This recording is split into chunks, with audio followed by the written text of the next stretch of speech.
Esto nunca había pasado antes. Crimea quedó sumida en un apagón total tras un ataque con misiles ucranianos. Drones atacan con fuerza Sochi. Putin convoca una reunión de emergencia. Trump dio luz verde. Las Fuerzas Armadas de Ucrania han iniciado una gran ofensiva. El objetivo principal es Donetsk. Se han avergonzado ante el mundo entero. Un submarino espía ruso se averió y emergió frente a las costas de Francia. Trump se reunió con Zelensky. Putin está furioso por los resultados de esa reunión. Quieren encarcelar por mucho tiempo a una cantante callejera que interpretaba canciones de Noise Messi en San Petersburgo, acusándola de desacreditar al ejército.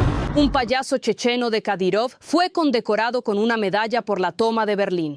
Hola, me llamo Julia Kokan y ahora mismo lo más importante. Pero antes, denle like a este video y suscríbanse a nuestro canal para que no nos perdamos más en los vastos espacios de YouTube. La mañana para los ocupantes definitivamente no empezó con café. En la Crimea temporalmente ocupada fue atacada una base petrolera en Gvardeyskoye, que pertenece a una de las principales redes de gasolineras.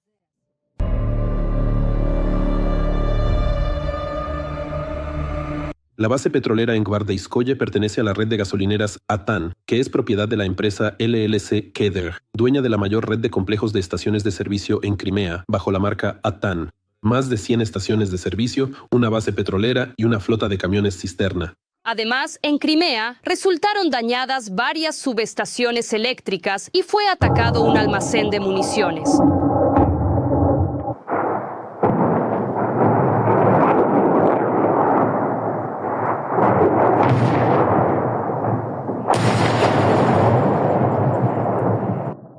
Esos se fueron volando.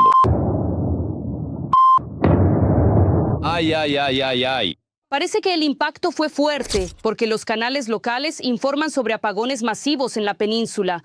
Pero eso no es nada, porque los ocupantes de Crimea intentaron tan desesperadamente derribar los drones que terminaron derribando su propio caza Su-30. Respondieron a los ataques ucranianos de tal manera que terminaron derribando su propio avión hoy sobre Crimea. Ahora están recogiendo los restos en el territorio de Crimea. También hubo inquietud esta noche en Donetsk. Allí fue alcanzado un almacén de municiones.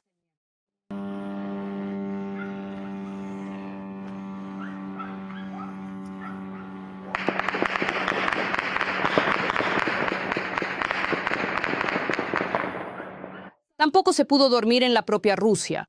Debido a drones desconocidos, se escucharon explosiones en Sochi y Adler.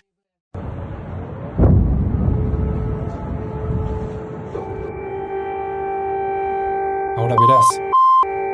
Uy, uy, uy, uy, esa estuvo buena. En la región de Samara estuvo aún más intenso. Anoche, unos drones benévolos llegaron hasta una subestación eléctrica.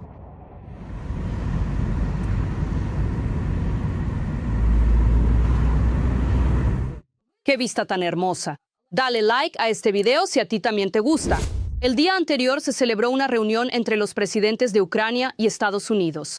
Pero antes de eso, Trump calentó mucho el ambiente con sus declaraciones. En medio de las conversaciones activas sobre la posible entrega de misiles estadounidenses de largo alcance Tomahawk a Ucrania, Trump habló con Putin.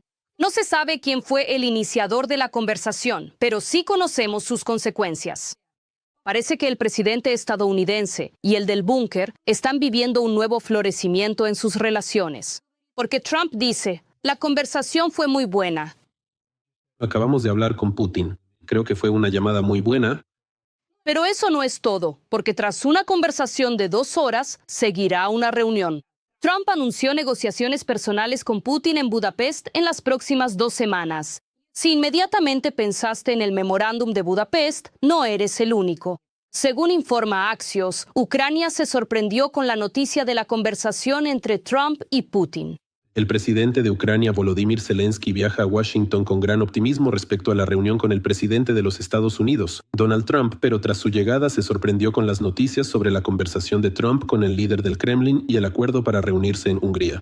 En cambio, en Rusia, tras la conversación del dictador con Trump, hay un repunte.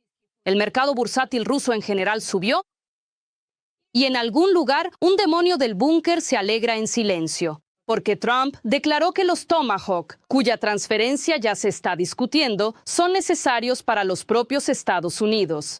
Nosotros también necesitamos los Tomahawk para los Estados Unidos de América. Tenemos muchos, pero los necesitamos. No podemos agotar nuestro país, por eso son muy importantes. Son muy potentes, no son muy precisos, no son muy buenos, pero también los necesitamos. ¿Y adivinen por qué Trump empezó a hablar así de repente? La tragedia y la problemática de los posibles suministros de misiles de crucero de largo alcance Tomahawk a Ucrania.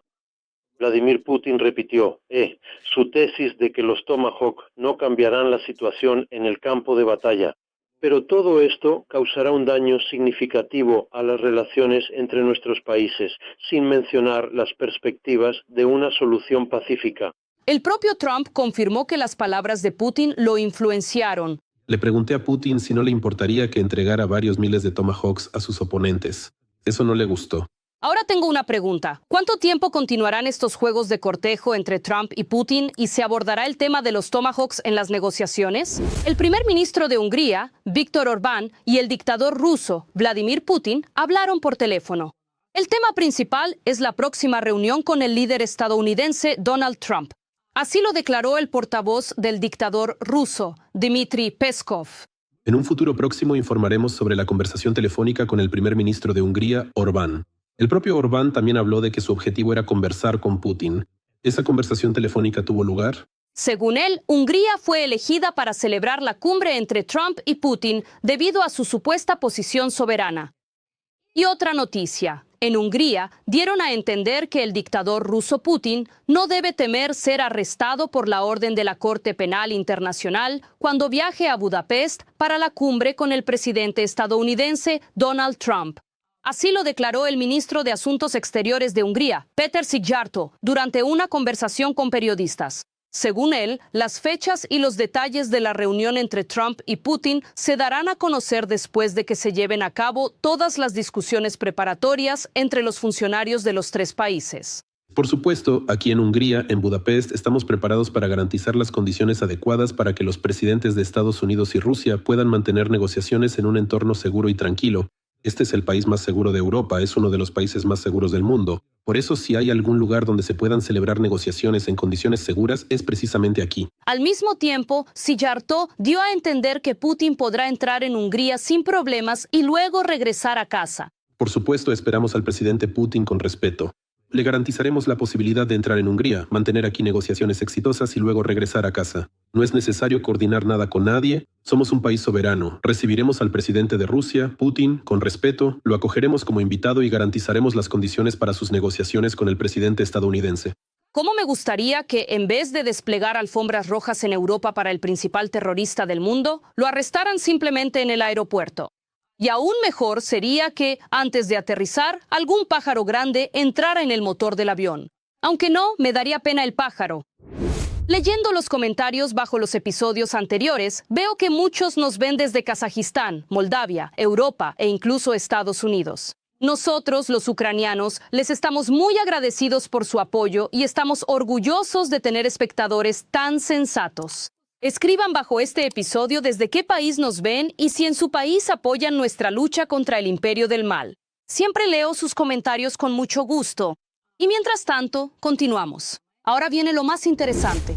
Y pasamos a las noticias del frente. Los medios informan que en la parte ocupada de la región de Zaporilla, tras un encuentro con un dron, el corresponsal de guerra de RIA Novosti, Iván Suyev, fue eliminado. Además, también le tocó a su colega Yuri Vaitkevich. Lo llevaron al hospital con heridas graves. Suyev fue un participante activo en la guerra informativa contra Ucrania.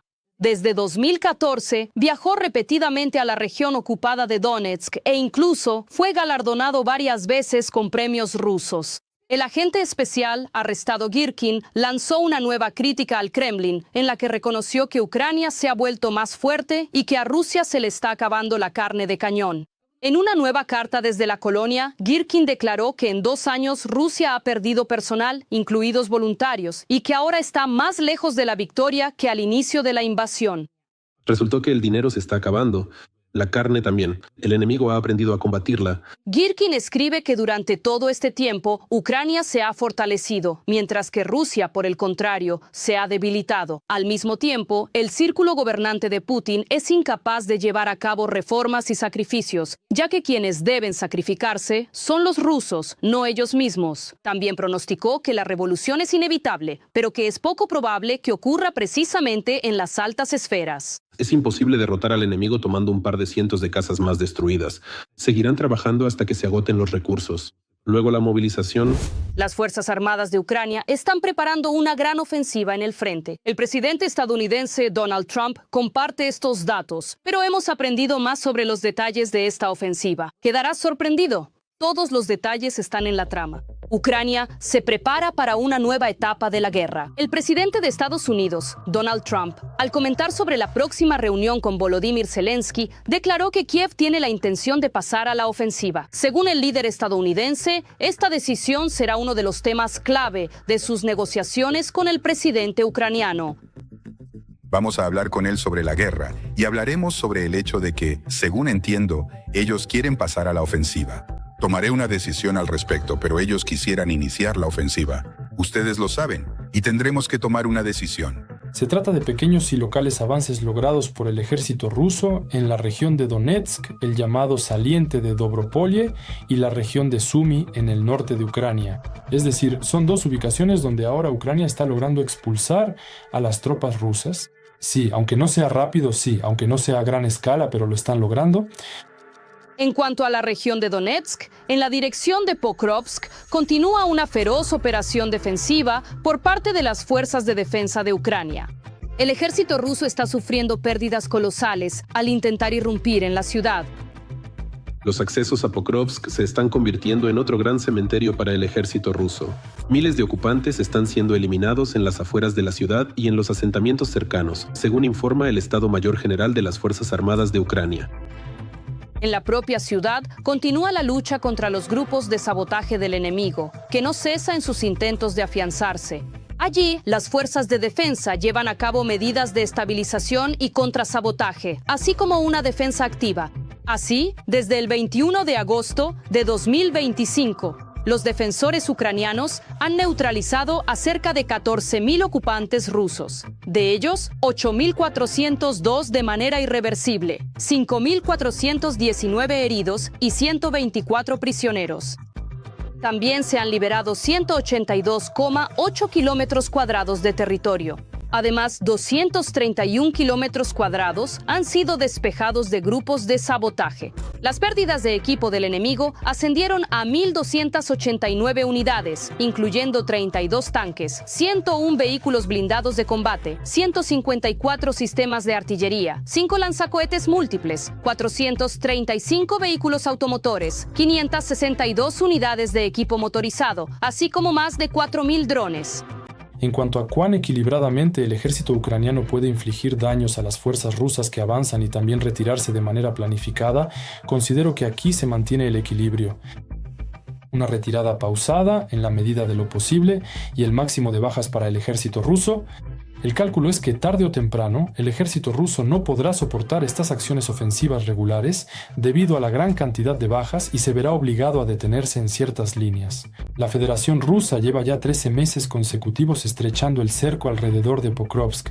La única opción en la que Ucrania intenta presionar y rodear algo es en Dobropolye, ese saliente que la Federación Rusa logró abrirse hace un mes.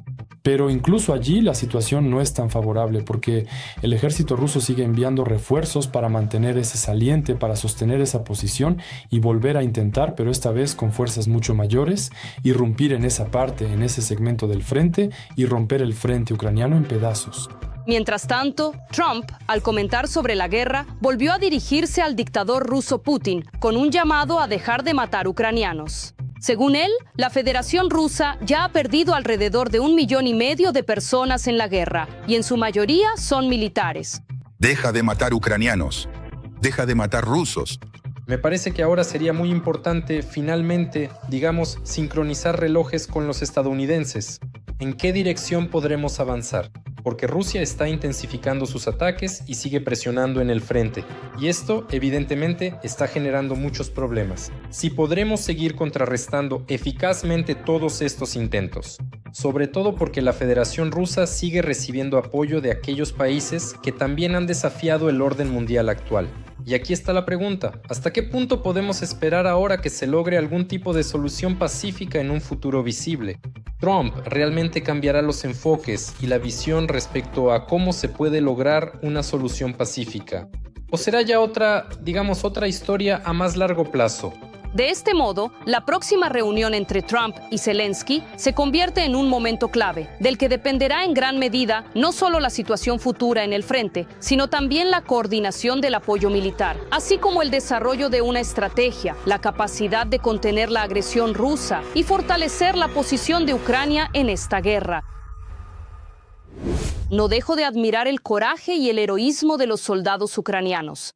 Ellos mantienen el frente y resisten ante una enorme horda que los supera ampliamente en número. Por eso, los invito a apoyar a las Fuerzas Armadas de Ucrania, y si no tienen la posibilidad de hacerlo económicamente, escríbanles palabras de apoyo en los comentarios. Sé que ellos nos ven. Bueno, y en Rusia todo sigue igual. Después de la conversación de Trump con Putin, en Rusia aparecieron nuevas declaraciones vergonzosas. Por ejemplo, el representante del Kremlin, Dmitriev, propuso construir un túnel entre Estados Unidos y Rusia, que ya han apodado el túnel Putin-Trump. Dmitriev propuso organizar esto a Elon Musk. Sobre esto, el funcionario ruso escribió en la red social X el 16 de octubre. Elon Musk imagina que Estados Unidos y Rusia, América y Afroeurasia están conectados por el túnel Putin-Trump, una línea de 70 millas que simboliza la unidad.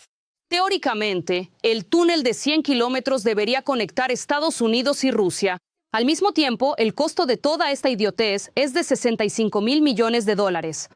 Pero un representante del Kremlin aseguró que se pueden reducir los gastos a $8,000 millones. Ha llegado el momento, conecten Rusia y Estados Unidos. ¿Qué les parecen estas ideas? Escriban todo lo que piensen en los comentarios. Sin falta los leeré. Ucrania y Rusia aún no están listas para un acuerdo de paz, ya que existen demasiadas contradicciones irresolubles entre las partes. Así lo declaró el vicepresidente de Estados Unidos, J.D. Vance, en una entrevista con Newsmax. Por muy enérgica que sea la diplomacia del presidente de Estados Unidos para impulsar a las personas a encontrar una solución, al final ambas partes deben estar listas para llegar a un acuerdo. Y ahora, a pesar de todo nuestro trabajo, y seguiremos haciéndolo, los rusos y los ucranianos simplemente no han llegado al punto en que puedan firmar un acuerdo. Sin embargo, Vance afirmó que, en su opinión, la resolución aún es posible, pero para ello se requerirá mucho más trabajo. Creo que existe una discrepancia fundamental en las expectativas. Los rusos tienden a pensar que en el campo de batalla actúan mejor de lo que realmente es. Y esto, según Vance, ha dificultado la consecución de un acuerdo en los últimos meses, a pesar de ciertos avances. Al mismo tiempo, según él, la administración descubrió que los aranceles tienen un impacto más efectivo sobre Rusia que las sanciones. Los aranceles han resultado ser una herramienta de negociación bastante eficaz con Rusia, pero las sanciones se han aplicado durante décadas en esta región específica del mundo y en todo el mundo, y no creo que realmente funcionen. ¿Qué opinas de la postura y las declaraciones de Vance? Escriban, no se contengan en los comentarios. La UE podría aumentar la cantidad de activos rusos destinados a Ucrania en 25,000 millones de euros. El medio Politica informa que la Unión Europea está considerando la posibilidad de ampliar la iniciativa para utilizar los activos rusos congelados. A los 140,000 millones de euros ya bloqueados, Bruselas podría añadir otros 25,000 millones aproximadamente. Actualmente, como se sabe, la mayor parte de los activos congelados se encuentra en el depositario financiero Euroclear, con sede en Bélgica. Pero los 25,000 millones de euros adicionales están en cuentas bancarias privadas en todo el bloque. Y el órgano ejecutivo de la UE quiere discutir el uso de estos fondos también para otorgar préstamos a Kiev. Debe considerarse la posibilidad de extender la iniciativa de crédito para reparaciones a otros activos congelados en la UE. Así se indica en el documento que la Comisión distribuyó entre las capitales de la UE antes de la reunión de embajadores sobre este tema que se celebrará el viernes. Se espera que los líderes de la UE mantengan un amplio debate sobre la iniciativa y pidan a la Comisión que presente una propuesta de crédito. Los funcionarios de la UE esperan que el proyecto de ley sea aprobado rápidamente y sirva como plataforma para futuras negociaciones sobre la ingeniería financiera necesaria para su funcionamiento. Se informa que el ministro de Finanzas discutirá el proyecto de ley en la próxima reunión en noviembre. Bueno, por ahora estamos a la espera de buenas noticias. Aquí está esa noticia. En la región de Moscú, un soldado recluta abrió fuego contra sus propios compañeros. 2 personas murieron y una fue hospitalizada en estado grave. Así lo informa el canal ruso de Telegram Astra.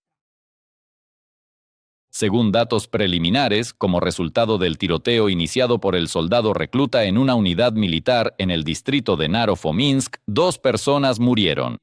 Un soldado con una herida grave fue hospitalizado, informó el canal progubernamental REN TV citando a una fuente. No se especifica el número de la unidad.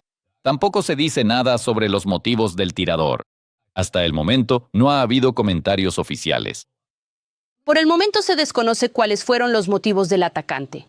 Según la información de la agencia propagandística TASS, en el lugar está trabajando una comisión de la Dirección Principal del Mando de las Fuerzas Aeroespaciales de Rusia. ¿Se ha abierto una causa penal contra el atacante? Rusia ya espía a la OTAN, incluso bajo el agua. El submarino de Putin navegaba tranquilamente por las profundidades marinas cerca de la costa de Francia. Y se supo de su proximidad directa a un país de la Alianza del Atlántico Norte gracias a la tradicional torpeza rusa. Lo que sea que hagan, todo se rompe. Así ocurrió también con el submarino. La Marina de Suecia detectó el submarino ruso en el mar Báltico. Así lo informaron los militares en la red social X.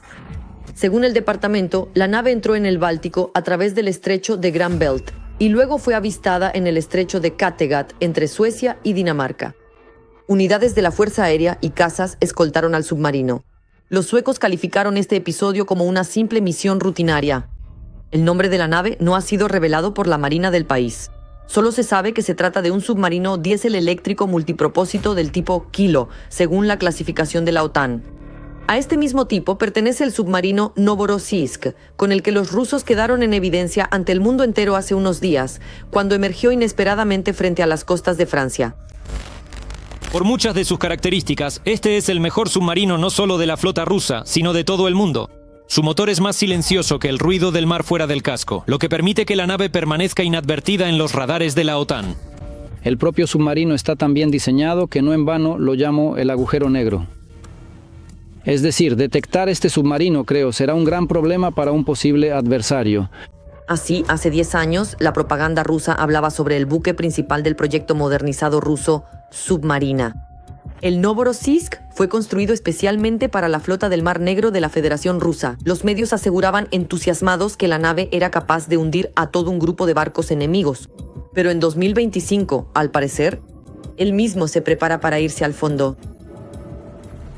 Según datos de WCHK-GPU, debido a daños en el sistema de combustible del Novorossiysk que se encuentra en servicio de combate en el mar Mediterráneo, el combustible está entrando directamente en la sentina.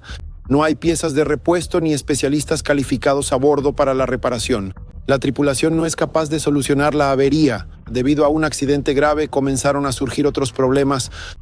El combustible acumulado en la sentina es un factor explosivo. La fuente considera que la tripulación no tiene otra opción que empezar a abrir la sentina directamente en el mar. Para, como se dice, resolver el problema no les queda otra alternativa. Tendrán que bombear esa mezcla de agua y diésel por la borda. Bueno, en principio sí, claro, si esto empieza a ocurrir, los aviones lo notarán. Y no cabe duda de que hay aviones antisubmarinos vigilando el submarino. El mar Mediterráneo, de hecho, es un lugar bastante densamente poblado por buques militares de diferentes países, así que será fácil de notar por la gran mancha iridiscente.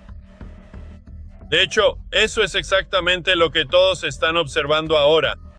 Pero hay que señalar que una embarcación submarina de unos 70 metros de largo no es nada del otro mundo, no son volúmenes tan grandes. Aunque, por supuesto, cualquier contaminación del medio ambiente no es en absoluto bienvenida. Ahora, cientos de expertos internacionales están vigilando para que los rusos no provoquen una catástrofe ecológica. En el Ministerio de Defensa de Rusia presumen, diciendo que no ha pasado nada, que todo está planeado así. Al mismo tiempo se olvidan de aclarar ¿qué hacía exactamente la embarcación en el mar Mediterráneo? Si la retirada del último submarino ya se había anunciado en enero. Y si a bordo hay misiles Kalibr de Novorossiysk que el ejército ruso lanza desde este tipo de submarinos.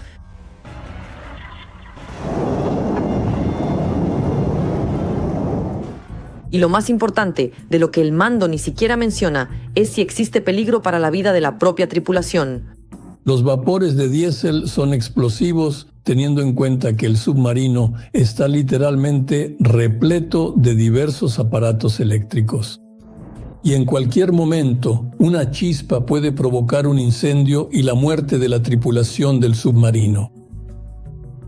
Para mí, hoy la pregunta más importante es, ¿qué es lo que planea salvar la Federación Rusa? ¿Va a salvar el equipo o va a salvar a las personas? Desde mi punto de vista, en caso de un accidente así, era necesario retirar a la mayor parte de la tripulación del barco, del submarino, y dejar solo a aquellos marineros que pudieran luchar por la supervivencia. Y la lucha por la supervivencia, ante todo, implica que todos los compartimentos del submarino estén herméticamente sellados, para que no se produzca una fuga de combustible por todos los compartimentos del submarino. Por ahora, el principal objetivo de los funcionarios del Ministerio de Defensa ruso sigue siendo el equipo, y es evidente que la experiencia del submarino nuclear Kursk, en el que murieron 118 miembros de la tripulación, no ha enseñado nada. El Novorossiysk no solicitó ayuda. Y bajo la supervisión de la aviación antisubmarina de los países de la OTAN, se dirige al puerto de Kronstadt, donde supuestamente lo esperan el 21 de octubre. Según fuentes de un canal cercano a las fuerzas de seguridad, durante el turno de servicio en el submarino ocurrieron 10 incidentes. Si el Novorossiysk logra llegar a la base, la tripulación tendrá suerte y será reemplazada por otra. Si los rusos podrán reanimar el submarino es una gran incógnita.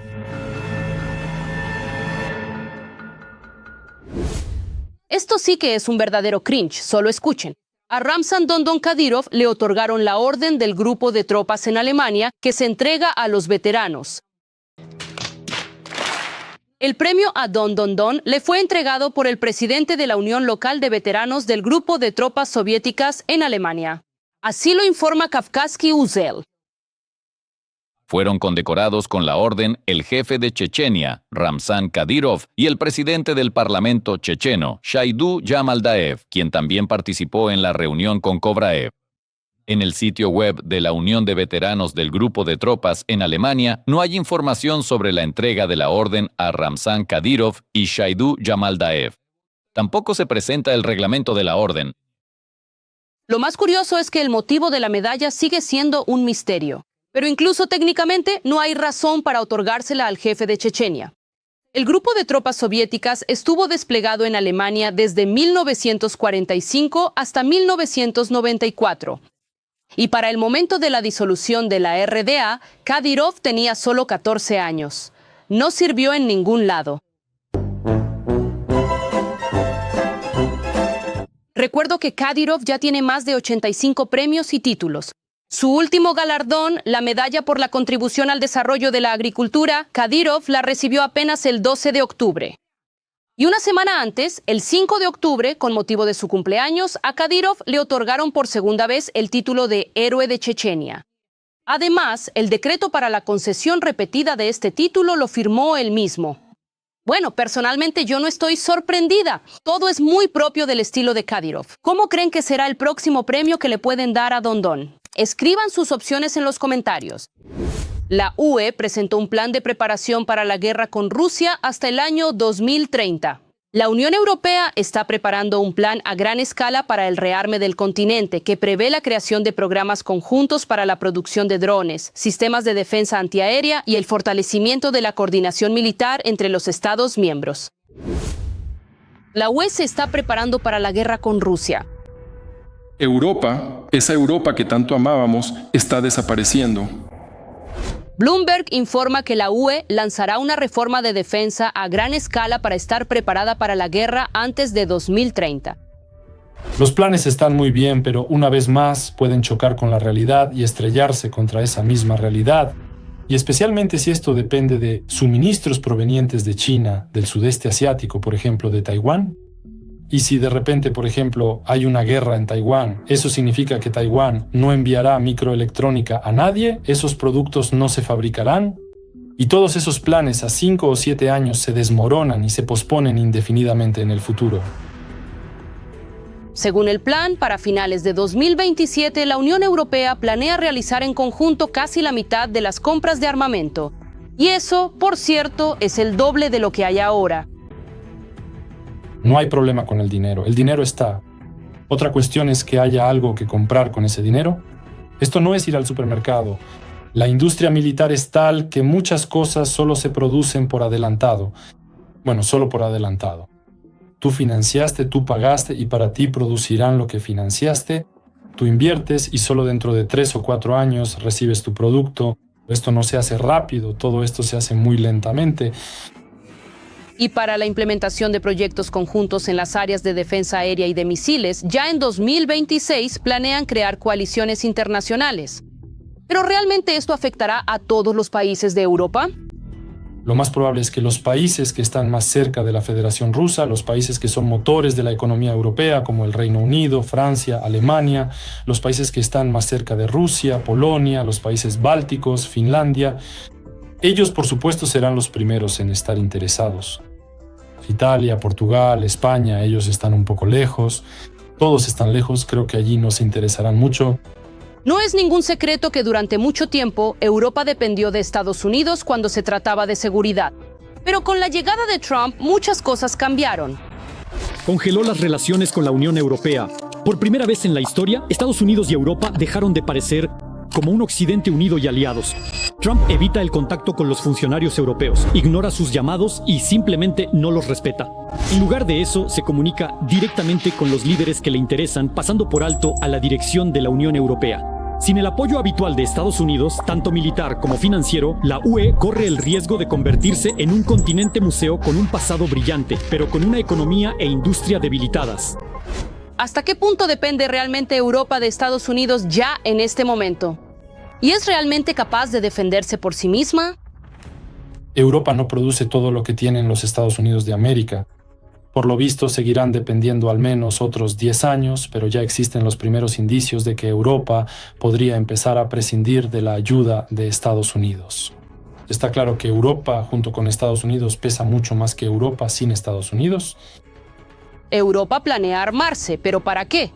Después de todo, si escuchamos al dictador del Kremlin, Rusia es el país más pacífico del mundo. Resulta que la guerra con los rusos está prácticamente a la vuelta de la esquina. Repiten esta tontería, este mantra, una y otra vez. No pueden creer realmente lo que dicen, que Rusia planea atacar a la OTAN. Es imposible creer en eso. Quizás los países europeos simplemente no entendieron la sincera intención del Kremlin y están gastando miles de millones en vano. Los propagandistas rusos se quejan en gran medida de que ahora es el mejor momento, mientras Europa está débil, mientras está dividida, mientras Estados Unidos se ha distanciado de Europa para dar algunos pasos decisivos hacia aquellos países que les resultan de interés. De nuevo, los corresponsales militares son una cosa, pero los dirigentes rusos son una historia completamente diferente. Ellos lo ven de otra manera. Existen posibilidades financieras, políticas, militares. ¿Qué va a pasar? ¿Un intento de predecir el resultado? La Rusia de Putin está llena de sorpresas. E incluso cuando su dictador dice una cosa, en la práctica puede suceder algo completamente opuesto.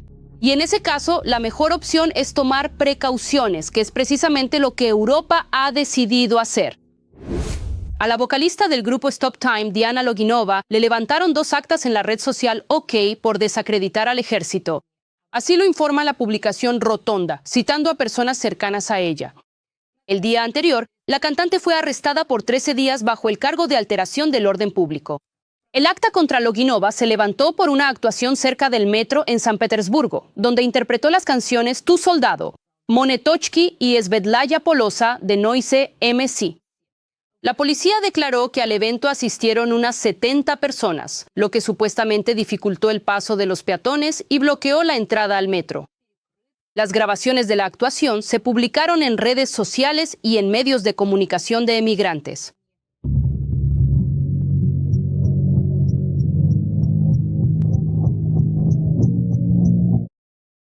De los 3 miembros del grupo, solo Loginova tiene actas por desacreditar al ejército.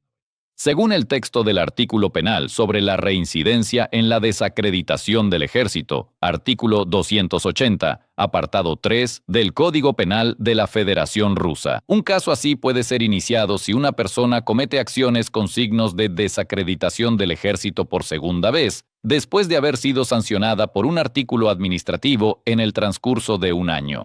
Este artículo prevé un castigo en forma de multa de 100 a 300.000 rublos o prisión de hasta 5 años. Diana Loginova tiene 18 años. Ella estudia en el Conservatorio Musical Rimsky-Korsakov y canta en el grupo Stop Time. La banda interpreta canciones incluidas las llamadas prohibidas en Rusia y de agentes extranjeros, lo que inicialmente atrajo la atención de los medios opositores. Bueno, ¿qué puedo decir? Rusia, una vez más, ha tocado fondo. Le tiene miedo a la música, a las canciones en el metro. Pronto ni siquiera se podrá respirar en la dirección equivocada. ¿Qué les parecen nuestras noticias? Escriban qué deberíamos cambiar para mejorar. Sin duda lo tendremos en cuenta. Por ahora, denle like a este video para apoyar lo que hacemos. Y no olviden suscribirse a nuestro canal Ucrania Hoy para no perderse los próximos episodios. ¡Nos vemos!